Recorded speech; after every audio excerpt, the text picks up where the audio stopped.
Hello and welcome all. स्वागत है आप सभी का किरोशा एकेडमी ऑनलाइन प्लेटफॉर्म पर। एक बार जल्दी से जुड़ जाइए, इंग्लिश की क्लासेस शुरू करते हैं।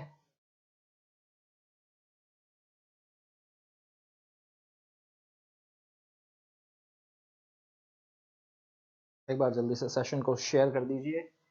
सभी लोग आ जाइए, शुरुआत करते हैं आज की क्लास की इंग्लिश की।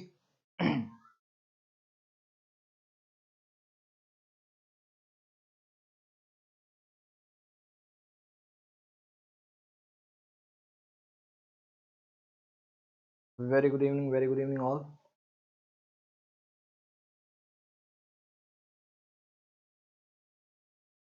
Very good evening Sneha, very good evening Soni Kumari. स्वागत है आप सभी का। तो चलिए शुरुआत करते हैं एक धमाकेदार सेशन की। और हमारे इंग्लिश के कुछ क्वेश्चंस को, जैसा कि हमने पिछली क्लास में किया था, और कंटिन्यू करते हैं उसी क्रम को, उसी सीक्वेंस को, और कुछ आने जैसे और कुछ आए हुए क्वेश्चंस को कंबाइन करके हम लोग आज की क्लास को शुरुआत करते हैं। आ जाइए, चलिए शुरुआत करते हैं। पहला क्वेश्चन हमारे सामने, हमें ब्लैंक्स दे रखे हैं और इन ब्लैंक्स में हमें अप्रोप्रिएट प्रेपोजिशन फिल करना है। और हमारे सामने कुछ प्रेपोजिशंस दे रखे हैं: at, in, on, by, to, with, of, after, into, above, from। कुछ छोटी छोटी बातें इन सारे प्रेपोजिशन से रिलेटेड कर लेते हैं और फिर आगे चलते हैं। देखिए, एट यूज किया जाता है टाइम और प्लेस के रेफरेंस में। एट यूज किया जाएगा टाइम और प्लेस के रेफरेंस में। और एट यूज करते हैं हम लोग जब हम किसी प्रिसाइज प्लेस की बात करते हैं, किसी सटीक छोटे स्थान की बात करते हैं, किसी सटीक स्थान की बात करते हैं, सटीक जगह की बात करते हैं, तो हम लोग एट से बात करते हैं। इसी तरीके से अगर मैं किसी समय की बात कर रहा हूं और विशेष रूप से घड़ी के समय की बात कर रहा हूं, किसी निश्चित समय की बात कर रहा हूं, तो मैं एट यूज करता हूं। इन यूज किया जाता है किसी भी घिरे हुए स्थान के अंदर, सराउंडेड प्लेस के अंदर। कुछ कुछ लिखते हैं, देखिए इन यूज कर रहे हैं हम लोग किसी सराउंडेड प्लेस के ऑलरेडी अंदर।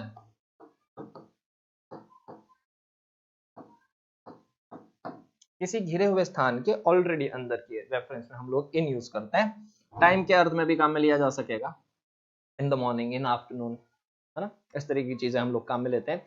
अच्छा, नाइट के अर्थ में कई बार प्रश्न पूछा जाता है, नाइट में एट यूज करते हैं। ठीक है। ऑन, किसी भी सरफेस के अगर टचिंग कोई चीज है, किसी सरफेस को टच करते हुए कोई चीज है, तो हम लोग ऑन यूज करते हैं। बहुत शॉर्ट में मैं आप लोगों को बताने की कोशिश कर रहा हूं। किसी सरफेस को टच करते हैं, आप लोगों के आंसर्स आने शुरू हुए। ओके, सोनी बता रहे हैं आफ्टर अबाउट फ्रॉम, ठीक है। अनुराग बता रहे हैं after about from, very good, nice. एक बार थोड़ी सी बातचीत कर लेते हैं सारी प्रेपोजिशंस की, और उसके बाद में कंटिन्यू करते हैं क्वेश्चंस की तरफ। देखिए, मैं बता रहा था आपको, ऑन, ऑन यूज करते हैं किसी भी सरफेस के टच करते हुए अगर कोई चीज है। जैसे मान लीजिए मैंने टेबल पर ग्लास रखा, तो there is a glass on the table. अगर टेबल के सरफेस को ग्लास टच कर रहा है ऑब्वियसली, तो उसके लिए हम ऑन यूज करते हैं। अच्छा, अलग प्रयोग कैसे देखेंगे आप, कि मान लीजिए दीवार पर पंखा है, so there is a fan on the wall, ऐसा किया जा सकता है। दीवार पर खूंटी है, तो there is a peg on the wall, ऐसा किया जा सकता है। अच्छा, छत पर पंखा है, अगर मैं ऐसी बात करना चाहता हूं, तो there is a fan on the ceiling, ये प्रयोग किया जा सकेगा। डे डेट फेस्टिवल के लिए भी हम ऑन यूज करते हैं। बाय हम यूज करते हैं किसी समय से पहले पहले या स्थान में किसी के पास, उस अर्थ में हम बाय यूज करते हैं। टू, किसी जगह को, किसी समय को ऐसा बताने के लिए काम में लेते हैं। विथ, किसी के साथ, इसके अर्थ में काम में लिया जाता है। ऑफ, किसी का, आफ्टर, बाद में।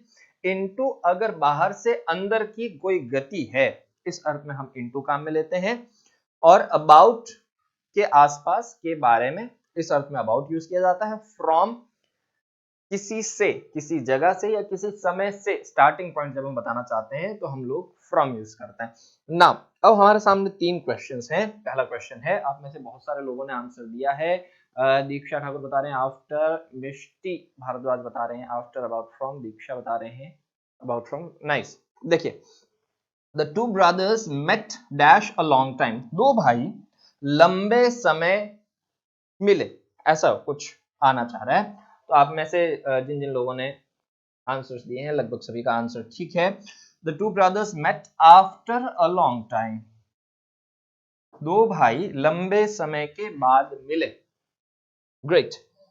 She asked me dash my business, उसने मुझे मेरे बिजनेस के बारे में, तो के बारे में के लिए हमारे पास में ऑप्शन है about.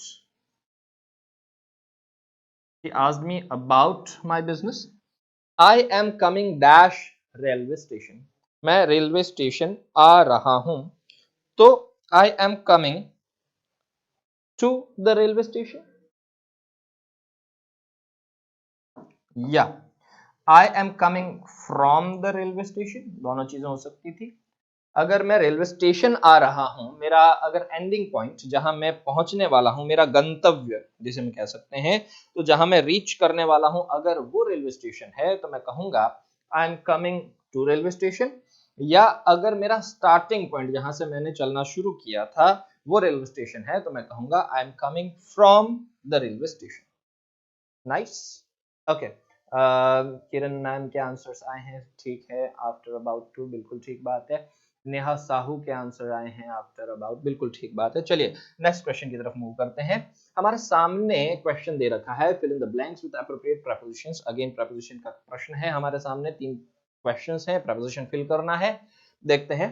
How many boys in the class way, way WEIGH, तुलना, उनकी, उनका वजन, है ना। तो कितने लड़कों का वजन 60 पाउंड से तुलना में, कंपैरिजन में, ऊपर या नीचे, but obvious. His school is situated dash the road, finish this work dash sunset. चलिए आंसर बताइए और फिर आगे करते हैं बातचीत। ऑप्शन है हमारे पास में along, against, for, above, with, in, before, across, between, of.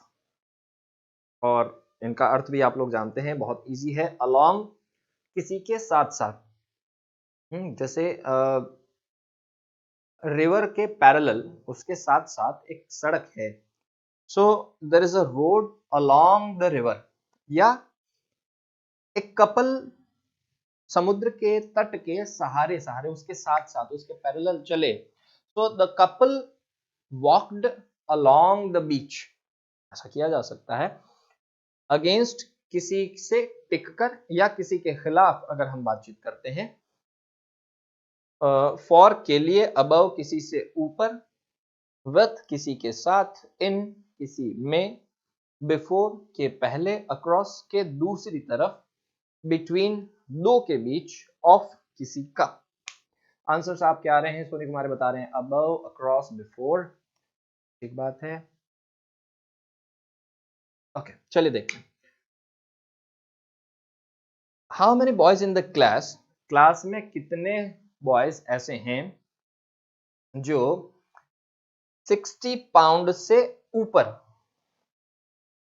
Above 60 pound से ऊपर वजन जिनका है, ऐसे बॉयज कितने हैं। तो ऐसे इस चीज के लिए हम लोग अबव शब्द काम में ले सकते हैं। अच्छा, थोड़ी सी बातचीत करते हैं। देखिए, एक शब्द है ओवर, एक शब्द है अंडर, एक शब्द है अबव, एक शब्द है बिलो।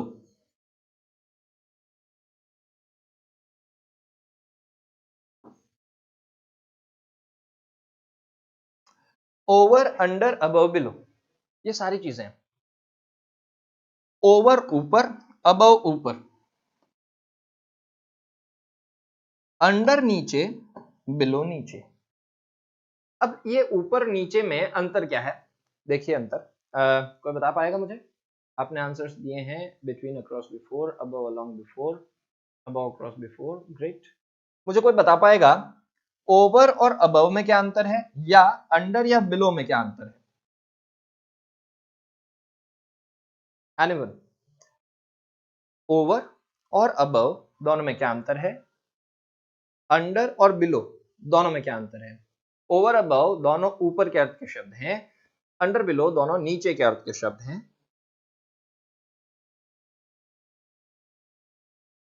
ओके, देखिए, अगर मैं कोई भी एक रेफरेंस लेवल सेट कर दूं, अगर मैंने कोई रेफरेंस लेवल सेट कर दिया है और उसके कंपैरिजन में ऊपर या नीचे की बात करता हूं, उस रेफरेंस लेवल के कंपैरिजन में ऊपर या कंपैरिजन में नीचे, उसके लिए हम बात करते हैं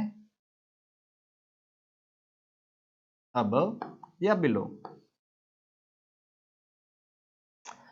अगर मैं किसी के ऊर्ध्वाधर सीधा किसी चीज के ठीक ऊपर की बात करता हूं तो मैं बात करता हूं ओवर, और बिना टच किए।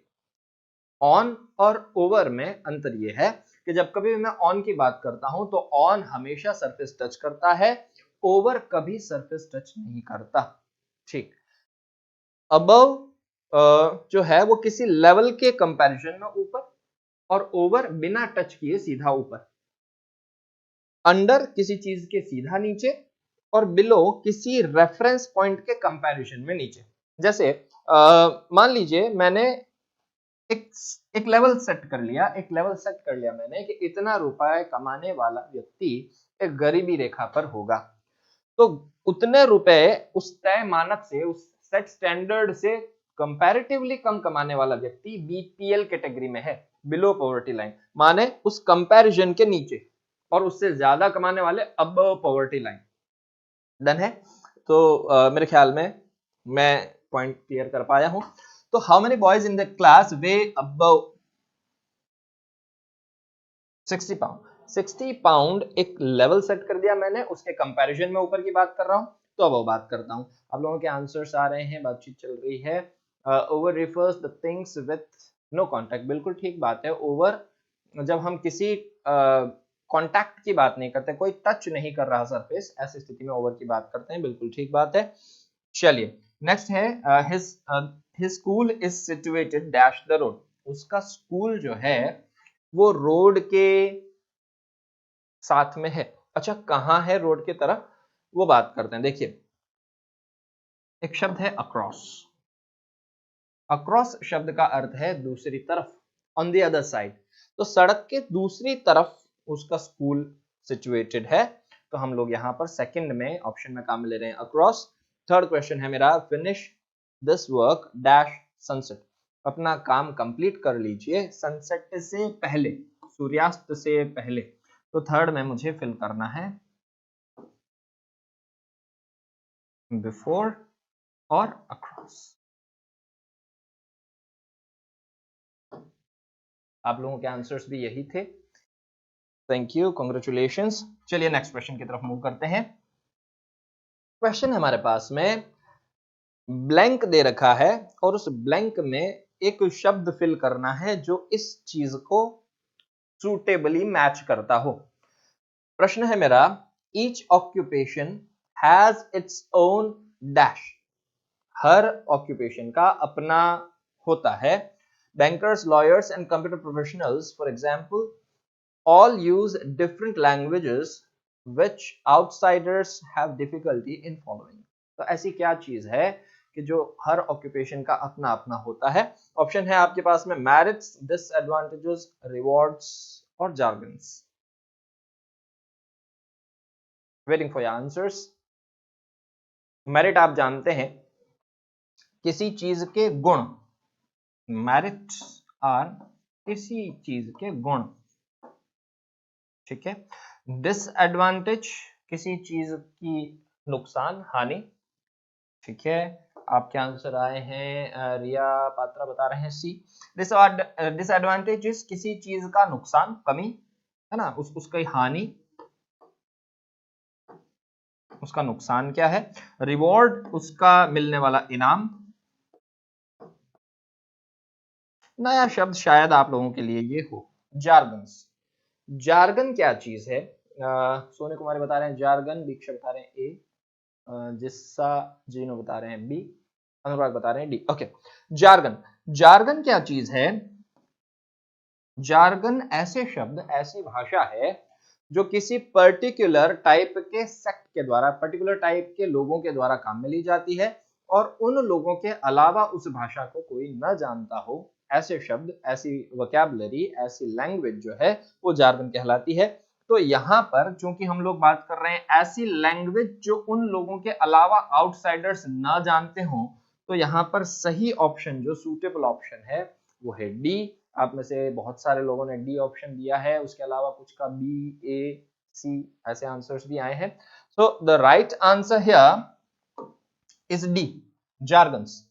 ठीक, जार्गन ऐसे शब्द या ऐसी भाषा है जो किसी पर्टिकुलर प्रोफेशन के लोग काम में लेते हैं और उनके अलावा जो बाहरी लोग हैं वो उसे न जानते हों। ओके, मिस्टी भारद्वाज बता रहे हैं जार्गन प्रोफेशनल लैंग्वेज, बिल्कुल ठीक बात है, jargons are professionally used words. Option सारे ही हो गए, बिल्कुल ठीक बात है, सभी ने कोई ना कोई ऑप्शन बता दिया है। ठीक, चलिए नेक्स्ट क्वेश्चन की तरफ मूव करते हैं। और हमारा क्वेश्चन है, अगेन दो ब्लैंक दे रखे हैं और दो दो ऑप्शंस दे रखे हैं हमारे पास में, और हम चाहते हैं कि इसमें ब्लैंक को फिल करना है। क्वेश्चन हमारे पास में, biological clocks are of such dash adaptive value to living organisms that we would expect most organisms to dash them. Biological clock जो है, जो कि मानवीय घड़ी है, जो जिस हिसाब से जैसे एक पर्टिकुलर टाइम पे खाना खाना, पर्टिकुलर टाइम पे नींद आना, पर्टिकुलर टाइम पे नींद खुल जाना, तो ये सारी चीज बायोलॉजिकल क्लॉक कहलाती है। बायोलॉजिकल क्लॉक ऐसी चीज है कि सभी लिविंग ऑर्गेनिज्म उसके हिसाब से चलते हैं, ऐसा कुछ प्रश्न पूछना चाह रहा है। नया शब्द शायद हमारे लिए ये हो, अडेप्टिव। What is adapt? एक शब्द है अडॉप्ट। अडॉप्ट इज किसी को गोद लेना। ठीक, अडेप्ट इज किसी को किसी परिस्थिति के अनुसार ढाल लेना, अपने आप को एडजस्ट कर लेना, अकस्टम्ड कर लेना अपने आप को, दैट इज अडेप्ट, है ना। ठीक है, चलिए क्लियर, हम लोग जानते हैं अवॉइड, किसी चीज को अवॉइड करना, उसे कंसीडर न करना, अवॉइड। मीगर छोटा, इवॉल्व निकल के सामने आना, सिग्निफिकेंट इज महत्वपूर्ण। इस शब्द का अर्थ है again avoid, obvious and poses. ये हमारे सामने ऑप्शंस हैं।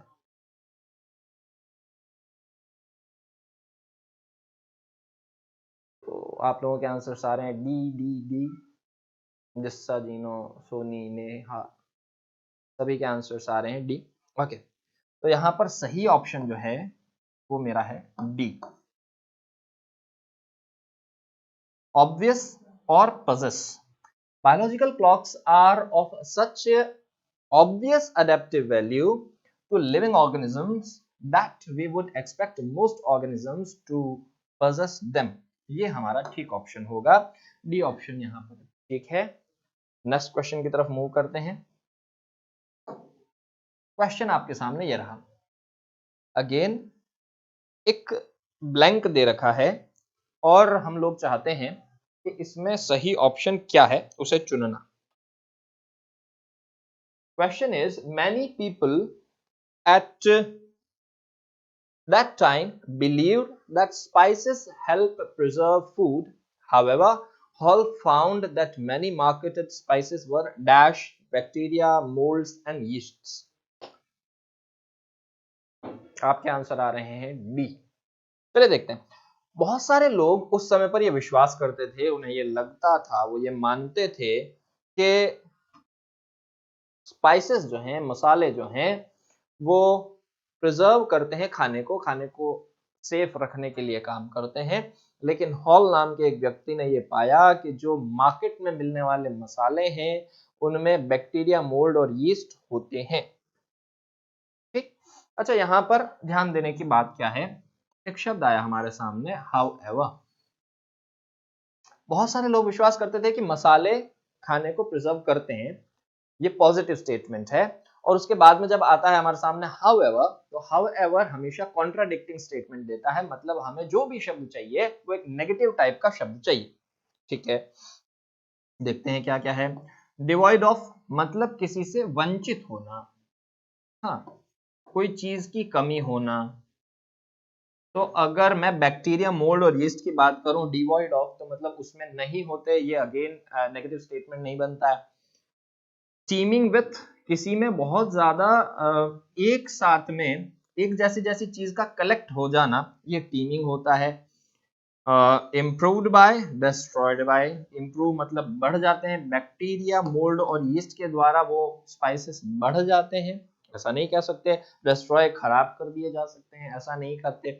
तो यहाँ पर सही ऑप्शन जो बैठता है दैट इज टीमिंग विथ, मतलब आप लोगों के आंसर आ रहे हैं D D D D. Okay, देखिए बहुत सारे लोग ऐसा विश्वास करते हैं कि मसाले जो हैं वो खाने को प्रिजर्व करते हैं, लेकिन हॉल ने ऐसा पाया कि बैक्टीरिया, मोल्ड और यीस्ट मसालों में इकट्ठे हो जाते हैं, बहुत ज्यादा मात्रा में, बहुत ज्यादा बल्क में वहां पर कलेक्ट हो जाते हैं, वहां पर पनप जाते हैं। टीमिंग विथ का मतलब एक तरीके से आप समझिए पनपना, किसी जगह पर बहुत ज्यादा पनप जाना, दैट इज टीमिंग विथ। तो यहाँ का सही ऑप्शन हमारे पास में है टीमिंग विथ। ओके, आपके आंसर्स आ रहे हैं डी डी। ग्रेट।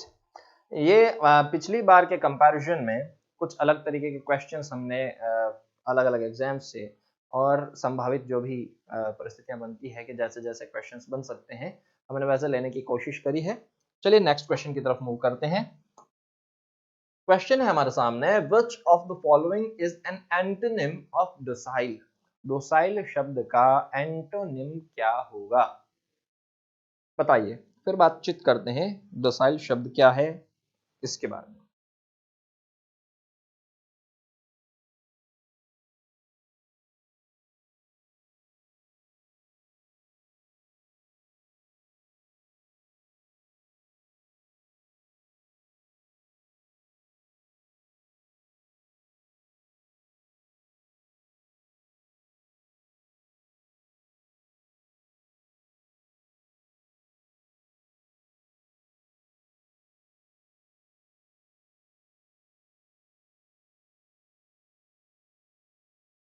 ओके, आपके आंसर आए हैं बी टीमिंग।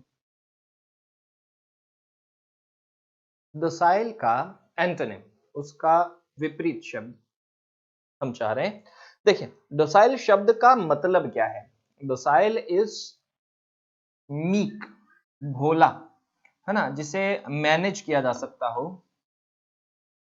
एक शब्द है टेम, किसी को कंट्रोल करना, कंट्रोलेबल, टेमेबल, मीक, डसाइल, ये सारे एक दूसरे के सिनोनिम हैं, जिसे आसानी से कंट्रोल किया जा सकता हो, मैनेज किया जा सकता हो, दैट इज डोसाइल। हमारे सामने ऑप्शन है unmanageable, dutiful, submissive, painful. Submissive और डोसाइल एक दूसरे के सिनोनिम हैं, लेकिन हम लोग यहाँ पर ढूंढ रहे हैं उसका एंटोनिम, और यहाँ पर उसका एंटोनिम हो जाएगा। आप लोगों के आंसर आ रहे हैं, मिस्ट्री भारद्वाज कह रहे हैं ए, सोनी कुमारी कह रही हैं ए, बिल्कुल ठीक बात है। डोसाइल जिसको मैनेज किया जा सकता हो, जिसे टेम किया जा सकता हो, जिसे कंट्रोल किया जा सकता हो, जिसका नेचर सबमिसिव हो, सरेंडर करने वाला जिसका नेचर हो, दैट इज डोसाइल।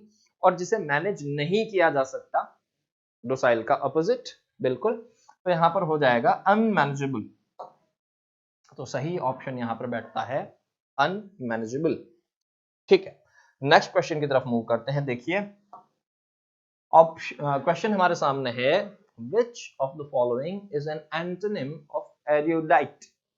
erudite शब्द का एंटोनिम क्या होगा, ये क्वेश्चन है हमारे सामने, बताइए। erudite शब्द क्या है? erudite is विद्वान, स्कॉलर, जो पढ़ लिख के ज्ञान प्राप्त किया व्यक्ति है।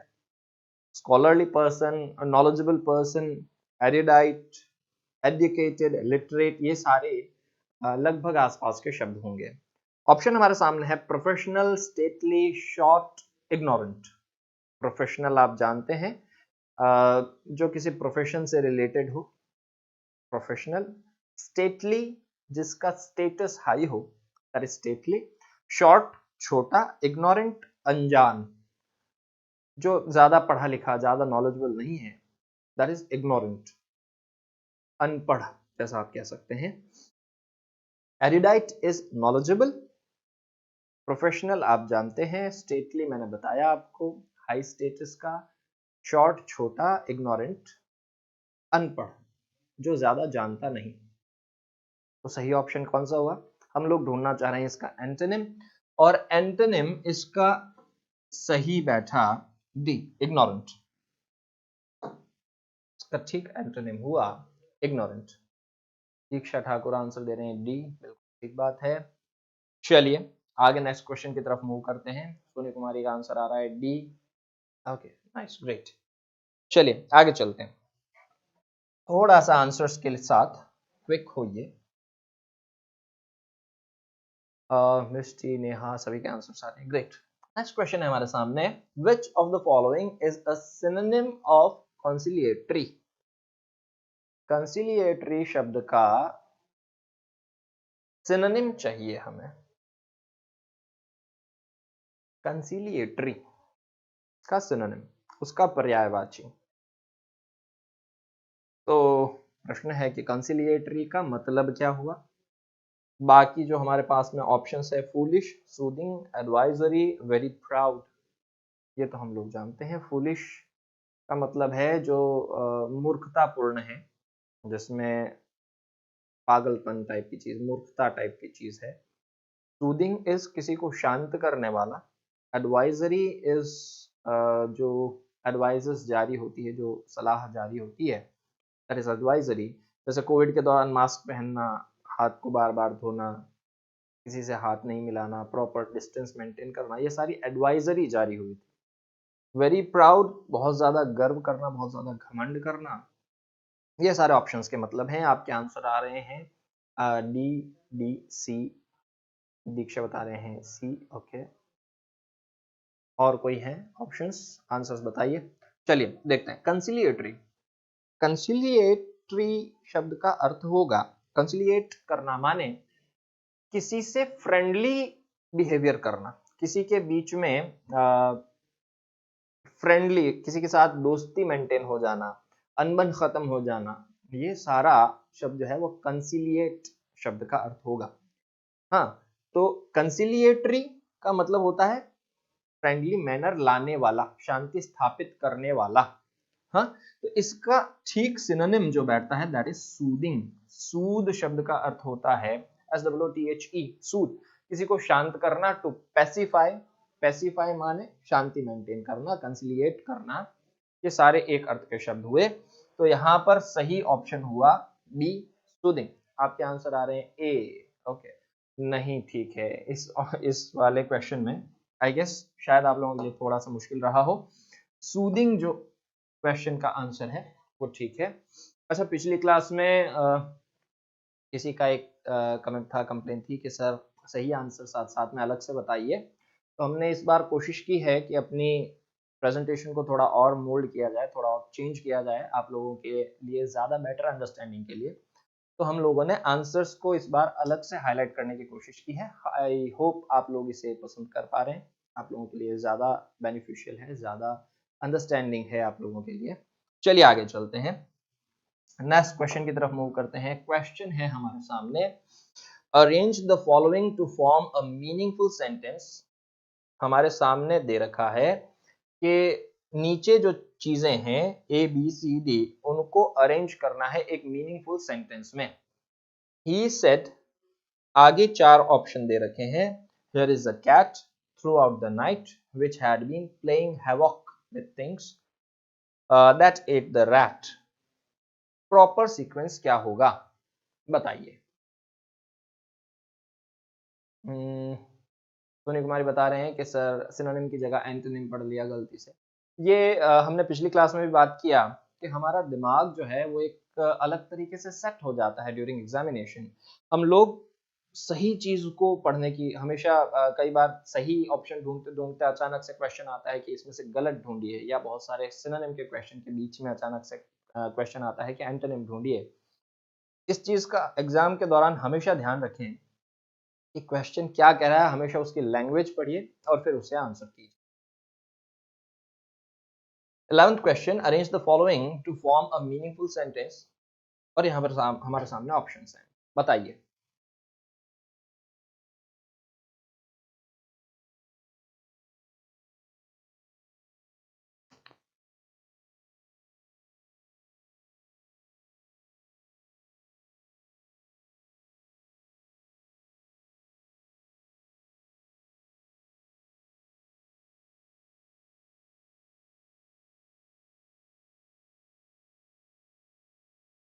आपके आंसर्स आ रहे हैं बी बी।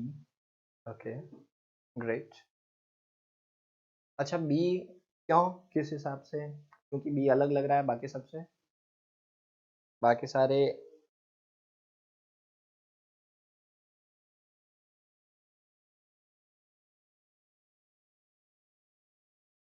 ओके, चलिए देखते हैं, मीनिंगफुल सेंटेंस बनाने की कोशिश करते हैं। ही सेड, उसने कहा, हियर इज द कैट, ये वो बिल्ली है। अच्छा, जब भी कभी हम सेंटेंस को रीअरेंज करने की कोशिश करते हैं तो ऑलवेज ट्राई टू मेंटेन कि हमारे सामने दो चीज हमेशा कैच करने की कोशिश कीजिए कि सेंटेंस में सब्जेक्ट कौन सा है और सेंटेंस में वर्ब कौन सी है। तो हमेशा इस पैटर्न को जब आप फोकस करेंगे, सेंटेंस में सब्जेक्ट कौन है, सेंटेंस में वर्ब कौन है, तो मोस्ट प्रोबेबली आप उस चीज को कर लेंगे। तो हमारे सामने है, हियर इज द कैट, ये वो बिल्ली है, दैट एट द रैट, इसे मैं एक नंबर पे रखूं। ये वो बिल्ली है जिसने उस चूहे को खा लिया, उस चूहे को खा लिया। कौन सा चूहा? Which had been playing havoc with things, जो चीजों को बहुत ज्यादा जिस चीजों को हिलाना डुलाना, दैट इज हैवॉक। किसी चीज में बहुत ज्यादा हरकत करना, दैट इज हैवॉक। तो चूहा जो चीजों को हिला रहा था थ्रू आउट द नाइट, पूरी रात। तो मेरा ठीक सीक्वेंस बैठता है A D C B, A D C B. और आप में से जिन जिन के आंसर आए हैं बी, उन सभी को कॉन्ग्रेचुलेशंस, ये ठीक सीक्वेंस है। मीनिंगफुल सेंटेंस बैठेगा A D C B. He said, here is the cat that ate the rat which had been playing havoc with things throughout the night. ये वो बिल्ली है जिसने उस चूहे को खा लिया जो पूरी रात चीजों को इधर उधर हिला रहा था। ये हमारे सामने क्वेश्चन हुआ। चलिए, ये रीअरेंजमेंट के आपके क्वेश्चंस पूछे जा रहे हैं। नेक्स्ट क्वेश्चन की तरफ मूव करते हैं। हमें दो दो ऑप्शन दे रखे हैं, ब्लैंक दे रखा है और हम लोग फिल करना चाह रहे हैं। पहला क्वेश्चन है, I am dash of my success. मैं अपनी सक्सेस को लेकर कॉन्फिडेंट या कॉन्फिडेंट। बहुत माइन्यूट अंतर है, बहुत माइन्यूट अंतर है। DANT DENT, केवल इतना अंतर है। बताइए क्या होगा? Confident, confident.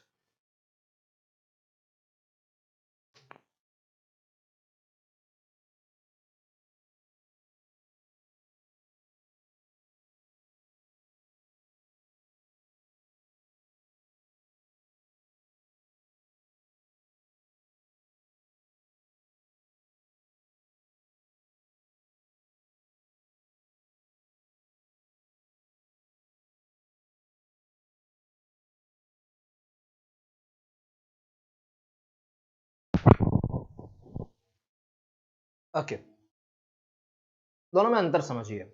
Confident, confident. Confident शब्द जो है वो एक नाउन है। कॉन्फिडेंट शब्द एक नाउन है। नाउन है माने एज अ सब्जेक्ट। आपके आंसर्स आ रहे हैं confident, confident, advised, latest, great, confident, further, anyone. ठीक, सही आंसर। देखिए, अंतर समझिए, कॉन्फिडेंट कॉन्फिडेंट में अंतर क्या है? कॉन्फिडेंट शब्द एक नाउन है और इसे एज अ सब्जेक्ट या एज एन ऑब्जेक्ट काम में लिया जाएगा। जैसे इसका अर्थ होता है जिस पे विश्वास किया जाता है वह व्यक्ति।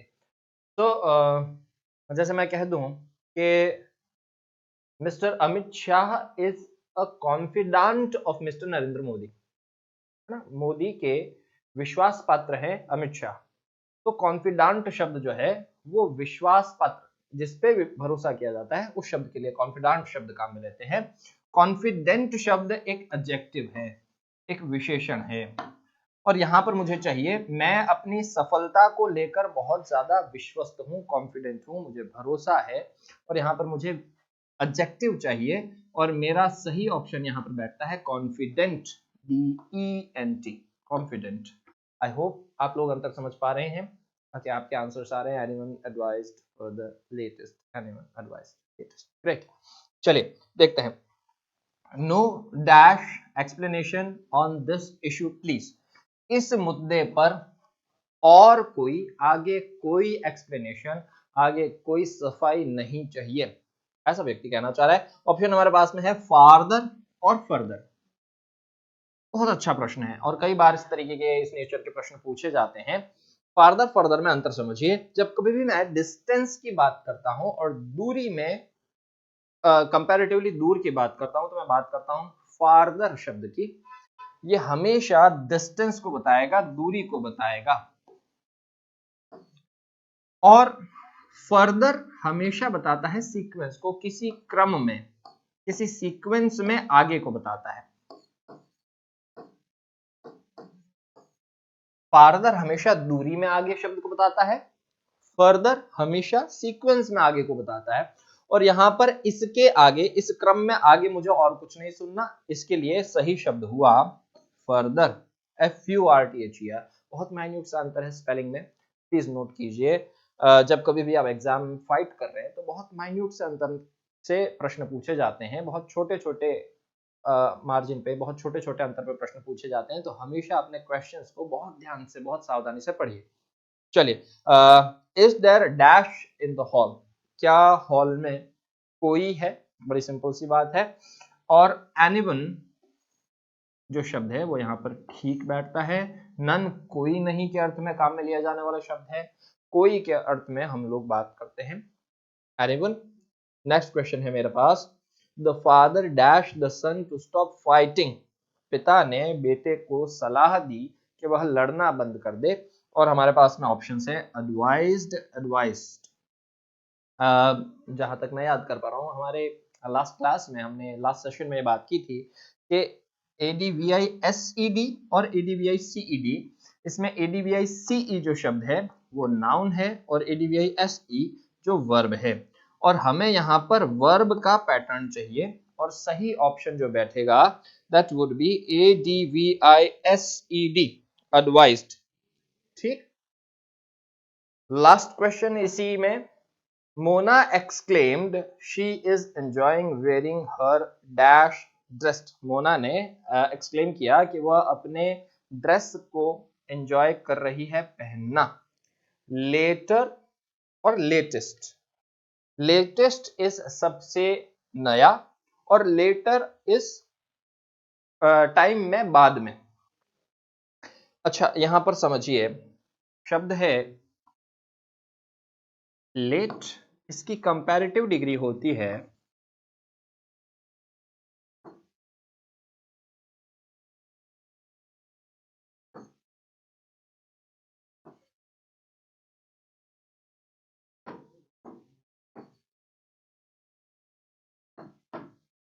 देखिए, लेट माने देरी से, इसकी कंपैरेटिव डिग्री हुई लेटर या लेटर। इनके अंतर को समझिए। लेटर माने टाइम में, बाद में,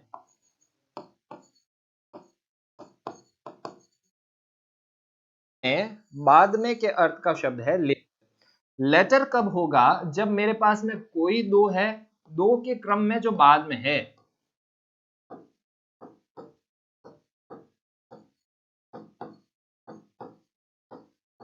कोई दो चीज मैंने बता दी हो और उस क्रम में, उस सीक्वेंस में जो बाद की चीज है, उसके लिए हम लोग लेटर शब्द काम में लेते हैं। लेटेस्ट शब्द क्या है? लेटेस्ट मतलब है नवीनतम, सबसे नया। सबसे नया जो है दैट इज लेटेस्ट, और लास्ट शब्द जो है उस शब्द का अर्थ है अंतिम, माने उसके बाद कुछ और नहीं आना। लेटेस्ट के बाद कुछ और नया आने की गुंजाइश बैठती है। तो ये सभी लेट की कंपैरेटिव डिग्री लेटर और लेटर दोनों है, लेट की सुपरलेटिव डिग्री लेटेस्ट और लास्ट दोनों है, और इससे रिलेटेड कई बार क्वेश्चन पूछे जाते हैं। आई होप यहाँ की सारी चीज आप लोग समझ पा रहे हैं, अच्छे से आप लोगों को क्लियर हो रही है। नेक्स्ट क्वेश्चन की तरफ मूव करते हैं। स्क्रीन पर ध्यान दीजिए, क्वेश्चन को पढ़िए, इसके आंसर्स आपके सामने ये रहे। इन केस आप लोगों ने कुछ मिस कर दिया हो आप स्क्रीनशॉट ले सकते हैं। नेक्स्ट क्वेश्चन है, सूटेबल आर्टिकल से ब्लैंक्स को फिल करना है। आर्टिकल आप लोग जानते हैं इंग्लिश में एडजेक्टिव का पोर्शन है, डिटरमिनर के अंतर्गत हम लोग आर्टिकल को पढ़ते हैं, और आर्टिकल हमारे सामने होता है ए या एन या द या जीरो आर्टिकल, इनमें से कुछ न कुछ इन सारी चीजों में पूछा जाना है। एक बार ध्यान दीजिए, क्वेश्चंस को पढ़िए, आंसर्स बताइए।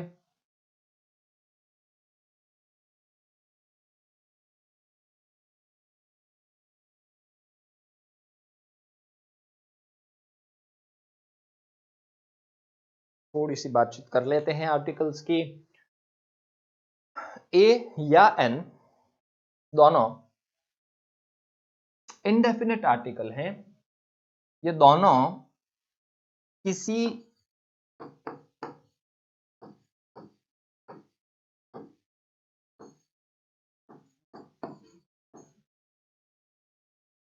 काउंटेबल सिंगुलर इंडेफिनिट नाउन को बताते हैं।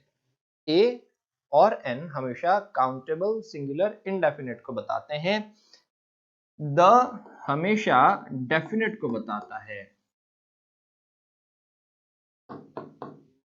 जो भी चीज निश्चित है उसके लिए हम लोग द यूज करते हैं। एन जो है वो कब काम में लिया जाए, कहां काम में लिया जाए, इसको समझिए कि अगर मेरा फॉलोइंग साउंड हिंदी स्वर, ध्यान दीजिए, मेरा फॉलोइंग साउंड हिंदी स्वर अ आ ई में से कुछ है तो उसके लिए हम लोग एन यूज करते हैं, अदरवाइज अ यूज करते हैं। चलिए देखते हैं। Fred is dash honest man, और ऑनेस्ट शब्द जो है उसका प्रोनाउंसिएशन जो है वो ह नहीं है, ऑनेस्ट ईमानदार औ से शुरू होता है। और जैसा मैं बता रहा हूं आप लोगों को कि हिंदी स्वर अ आ ई उ ए ए ओ औ, तो औ अगर फॉलोइंग साउंड ऐसा है तो हम लोग एन यूज करते हैं। अच्छा, किसी किसी का आंसर आ रहा है द, जैसे मैं देख रहा हूं नाजिया कह रहे हैं द, हाँ, और किसी का आंसर आ रहा है अ। ओके, तो ये कंफ्यूजन को क्लियर कीजिए। यहाँ पर मेरा जो नाउन है, आर्टिकल हमेशा नाउन के लिए लगाया जा सकेगा। नाउन मेरा है मैन और ये काउंटेबल सिंगुलर है, और लेकिन इस ब्लैंक का जो फॉलोइंग साउंड है वो है ऑनेस्ट, तो इस हिसाब से यहाँ पर जो सूटेबल आर्टिकल बनता है that is an. Fred is an honest man, Fred एक ऑनेस्ट व्यक्ति है। सेकंड क्वेश्चन है आपका कि Ashoka was dash just king. Ashoka एक जस्ट राजा था। जस्ट, जस्ट माने होता है न्यायप्रिय, है ना, जो कानून न्याय जो है वो बराबर से करता है, लॉ को मेंटेन करता है, दैट इज जस्ट। तो अशोक एक न्यायप्रिय राजा था, न्याय को मेंटेन करने वाला, लॉ को, लीगैलिटी को मेंटेन करने वाला राजा था। ऐसी स्थिति में हमारे सामने ऑप्शन वही है, अशोक एक ऐसा ऐसा राजा था। तो राजा अगेन काउंटेबल सिंगुलर है, और इसके लिए मेरे पास में जो मोस्ट सुटेबल ऑप्शन बनता है that is Ashok was a just king. Ashok एक न्यायपूर्ण राजा था।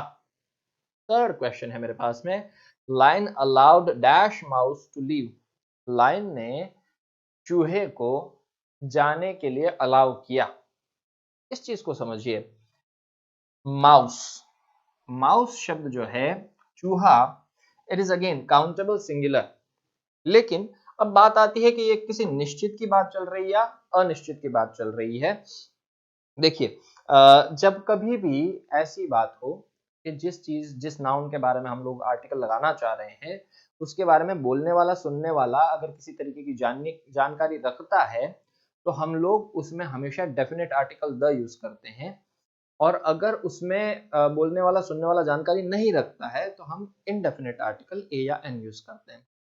तो अगर मैं किसी से बता रहा हूं कि फॉर एग्जांपल मान लीजिए सेंटेंस आया कि तालाब खाली है, या उसने किताब को टेबल पर रख दिया है, या एक सेंटेंस कई बार एग्जाम्स में पूछा जा चुका है, the book you want is out of print, किताब जो आपको चाहिए वो प्रिंट में नहीं है, छपी हुई नहीं है। तो इस प्रकार से कई सारी चीजें जो हैं वो बनती है। तो यहाँ पर सभी जगह पर देखिए, जब मैं कहता हूं कि तालाब में पानी नहीं था तो मैं किसी रैंडम तालाब की बात नहीं कर रहा हो सकता हूँ, मैं किसी रैंडम तालाब की बात नहीं करता। मैं अगर किसी से ये कह रहा हूँ कि जब मैं वहां गया तालाब में पानी नहीं था, तो मैं किसी निश्चित तालाब, किसी नोन तालाब की बात कर रहा हूँ जिसमें मैं बोलने वाला और जो सुनने वाला व्यक्ति हुआ वो दोनों उस तालाब के बारे में जानकारी रखते हैं। ऐसी स्थिति में डेफिनेट आर्टिकल द यूज करते हैं। जो तुम्हें किताब चाहिए वो छपी हुई नहीं है, book you want is out of print, जैसे कि तो छपी हुई नहीं है किताब, निश्चित, वो डेफिनेट बनाता है उस चीज को। तो इस तरीके से जब मैं ये कह रहा हूं कि लाइन ने माउस को लीव करने के लिए अलाउ किया, लाइन ने माउस को परमिट किया कि वो चला जाए, तो निश्चित चूहे की बात चल रही है, मतलब पहले इस चूहे के बारे में बताया जा चुका है। तो किसी रैंडम चूहे को जाने के लिए नहीं, उसी चूहा जो उसके पास रहा होगा उस चूहे को जाने के लिए बात कही। तो इस स्थिति में यहाँ पर आर्टिकल बैठता है the. You have fixed dash appointment with dash physician, आपने एक अपॉइंटमेंट फिक्स कर लिया है एक फिजिशियन के साथ। Appointment, appointment, suitable article is you have fixed an appointment with dash physician, तो आपने किसी एक फिजिशियन के साथ में एक अपॉइंटमेंट फिक्स कर लिया है। Will Roma take dash picture of us, क्या रोमा हमारी साथ में एक पिक्चर ले लेगी? इसमें सुटेबल ऑप्शन आता है a, will Roma take a picture of us, हमारी एक पिक्चर ले लेगी। ये ऑप्शंस ठीक थे। An, a, the, an, a, ये हमारे सारे आर्टिकल्स बने। आई होप आर्टिकल से रिलेटेड कुछ जानकारी हुई आप लोगों को। नेक्स्ट क्वेश्चन की तरफ मूव करते हैं और हमारे सामने क्वेश्चन है fill the sentence with correct word. हमारे सामने कुछ अगेन प्रपोजिशंस दे रखे हैं और इनमें से किसी एक प्रपोजिशन को फिल करना है। The constable is dash the station, constable station, most probably police station, constable police station है। और जैसे मैंने आपको बताया ऑप्शन हमारे सामने है एट, ऑन, ओवर, अंडर।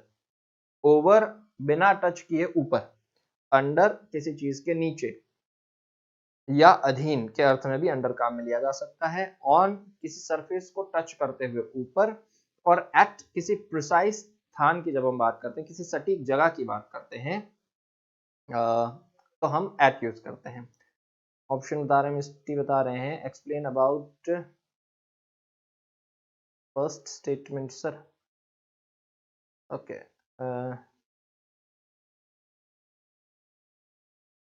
चलिए एक बार इसकी बात करते हैं फिर पिछला स्टेटमेंट लेते हैं।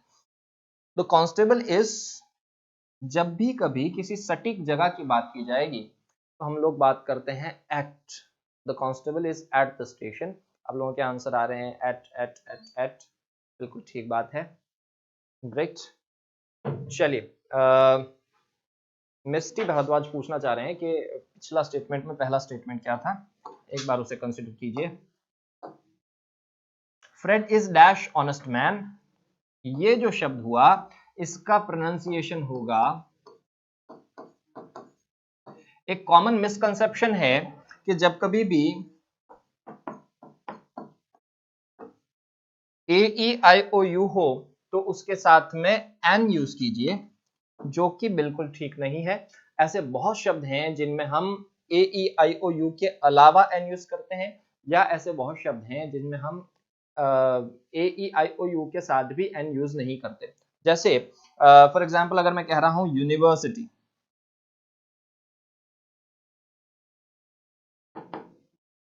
अगर मैं शब्द काम में ले रहा हूं यूनिवर्सिटी, तो इस यूनिवर्सिटी के लिए अगर मुझे ब्लैंक यूज करना है तो हम लोग यूनिवर्सिटी के लिए शब्द काम में लेंगे अ। एक बहुत कॉमन शब्द एग्जाम में कई बार पूछा जाता है, इस शब्द का प्रोनाउंसिएशन हम लोग करते हैं ईयर, और इसका ठीक प्रोनाउंसिएशन है यर, और इस यर के साथ भी हम लोग अ यूज करते हैं। इसके अलावा जैसे मान लीजिए मैं शब्द काम में लेता हूं, अभी चुनाव हुए हैं और मैं शब्द काम में लेता हूं MLA, तो इस MLA में पहला प्रोनाउंसिएशन जो मेरे पास में आता है वो हिंदी स्वर ए ऐसा आता है, और इसके लिए भी मुझे यूज करना होता है NMLA। आई होप मैं अपने पॉइंट को क्लियर कर पा रहा हूँ। जस्ट कह रहे हैं इट्स नॉट वाउल, ठीक बात है। आप शायद इस तरफ से आप सोच रहे हैं AEIO के पॉइंट ऑफ व्यू से, लेकिन ऐसा नहीं है। जो भी फॉलोइंग प्रोनाउंसिएशन है, बाद आने वाला पहला उच्चारण अगर हिंदी स्वर अ आ इ ई में से कुछ है तो हम उसके साथ में एन यूज करते हैं। चलिए नेक्स्ट क्वेश्चन की तरफ मूव करते हैं, and the question is fill the sentence with correct word. The moon will not rise dash 6 o'clock.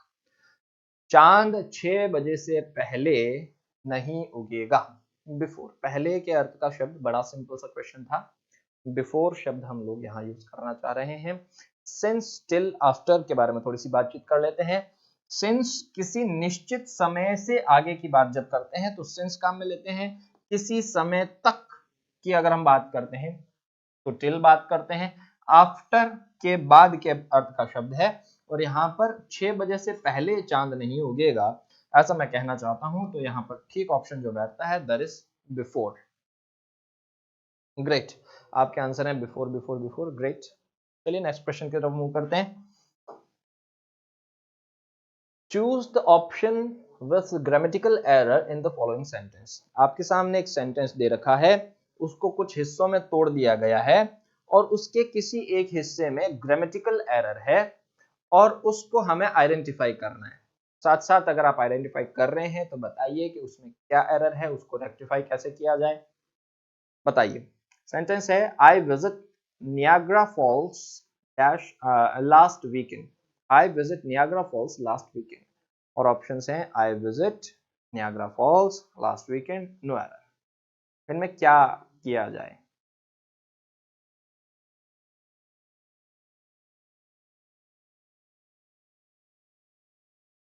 देखिए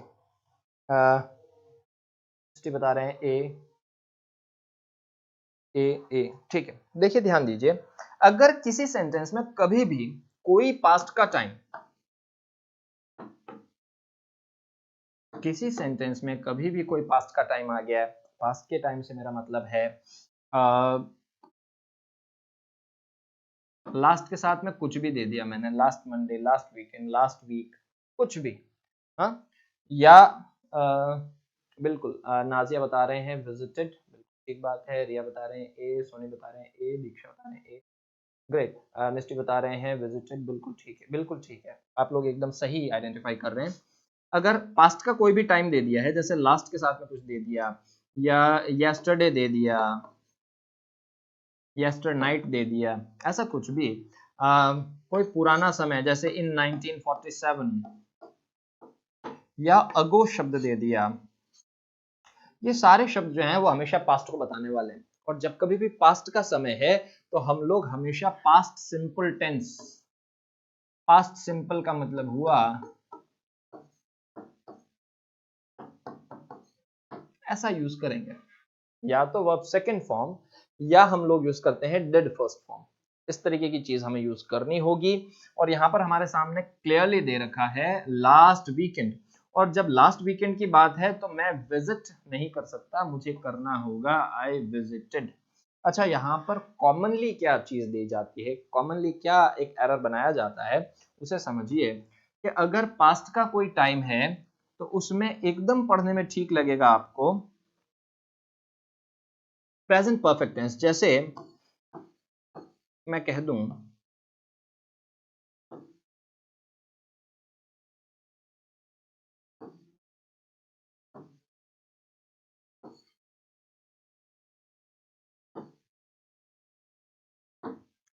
वह 2 दिन पहले आया है, और मैंने यहां पर काम में लिया है प्रेजेंट परफेक्ट टेंस। क्या ये सेंटेंस ठीक है या गलत? अपने ओपिनियन दीजिए।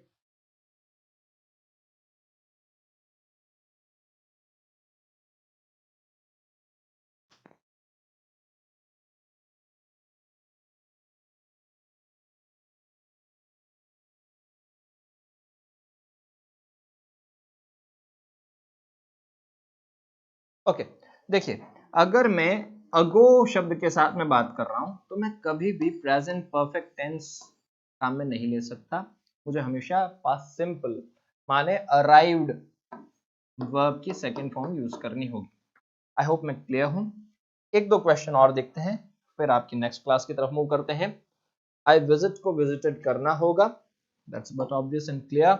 नेक्स्ट क्वेश्चन है, choose the option with grammatical error in the following sentence. किस पार्ट में ग्रामेटिकल एरर है उसे ढूंढना है। The man which works here is from Britain. वो व्यक्ति जो यहाँ पर काम करता है वो ब्रिटेन का है, ब्रिटिश है। ये हमारे सामने चीज है, इसे कैसे किया जाएगा, इसमें कोई एरर है तो बताइए।